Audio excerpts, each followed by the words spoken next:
अब आपको सुनाते हैं। बीजेपी प्रवक्ता सुधांशु त्रिवेदी मीडिया से मुखातिब हो रहे हैं। क्या कुछ कह रहे हैं, सुनिए सर। एडवर्टीजमेंट और चुनाव प्रचार तक आ गई है और मैं ये नहीं मानता कि ये कोई गलती है। ये सोचे समझे तरीके से किया गया है और जयपुर की धरती पर तो ये बात और अधिक महत्वपूर्ण हो जाती है। यही वो नगर है जहां तत्कालीन गृह मंत्री सुशील कुमार शिंदे ने जनवरी 2013 में ये कहा था कि आरएसएस वाले आतंकी कैंप चलाते हैं।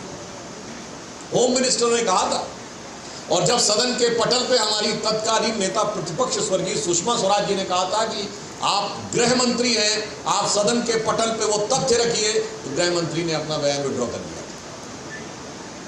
ये दर्शाता है कि इनके मन में किस प्रकार का भाव था और कांग्रेस की सरकार जो वर्तमान सरकार आई है अशोक गहलोत जी की, इसके आने के बाद तो ये चीज पराकाष्ठा में पहुंच गई। इसी जयपुर में धमाके हुए थे, उसके बाद उनकी आरोपियों के ऊपर सजा करवाने के लिए जो एक प्रभावी कानूनी कार्रवाई होती थी वो नहीं की गई।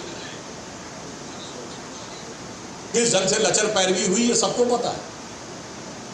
और इतना ही नहीं,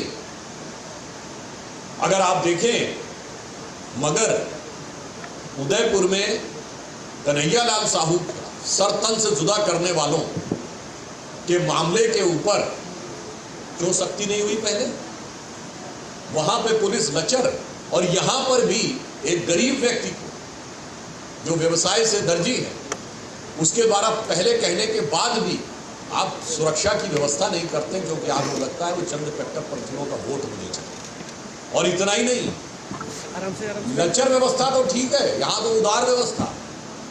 कोटा में पीएफआई को रैली निकालने की परमिशन दी जाती है।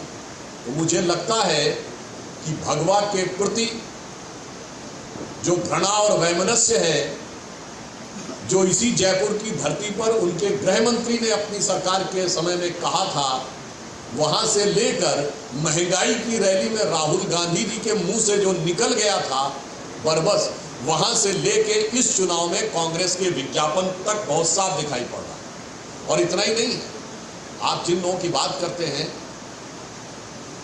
पिछड़े समाज की बात करते हैं, तो जिन जिन लोगों के साथ अत्याचार हुआ है और इन कट्टरपंथी जिहादी ताकतों ने जिनके साथ जिनकी हत्याएं की, वो किस समुदाय से आते हैं,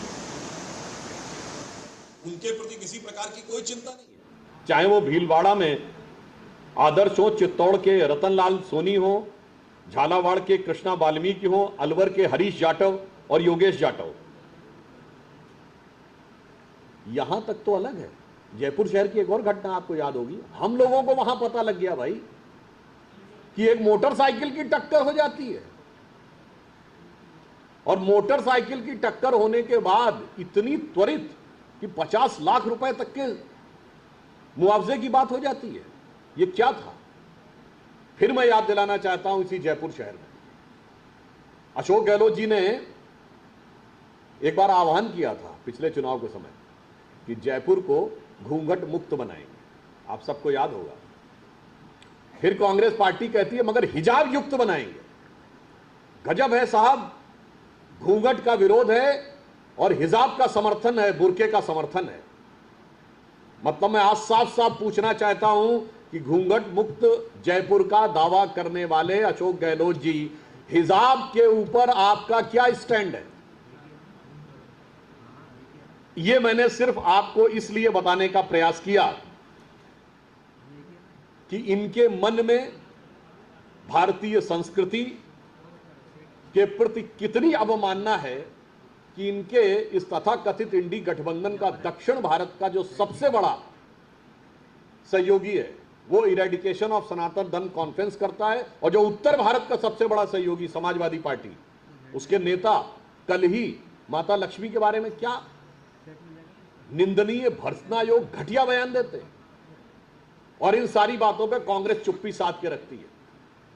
हां, मगर आप सबको शायद ध्यान हो, मध्य प्रदेश में बुरहानपुर में विधानसभा चुनाव के प्रचार के दौरान कांग्रेस की प्रत्याशी इजराइल हमास युद्ध में फिलिस्तीन के मारे गए लोगों के लिए संवेदना व्यक्त करती है।